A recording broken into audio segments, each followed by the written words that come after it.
আজ এক শ্রেণীর মানুষ আমার গরিবে নওয়াজের রওজাকে নিয়ে নানা রকম চক্রান্ত কেস পর্যন্ত করেছে। খবর হয়তো আপনাদের কাছে আছে, কি আছে না না আছে।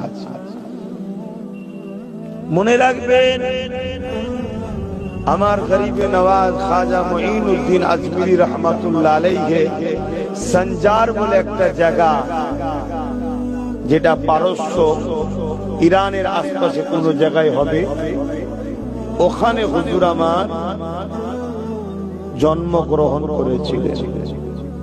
ওনার আব্বা জানের নাম সৈয়দ গিয়াসউদ্দিন রাদিয়াল্লাহু তাআলা, ওনার আম্মা জানের নাম সৈয়দা উম্মুল ওরা রাহমাহুল্লাহ। বাপও ছিলেন হাফেজ ও আলেম, আর আম্মাও ছিলেন হাফেজা ও আলেম। জোরে বলুন সুবহানাল্লাহ।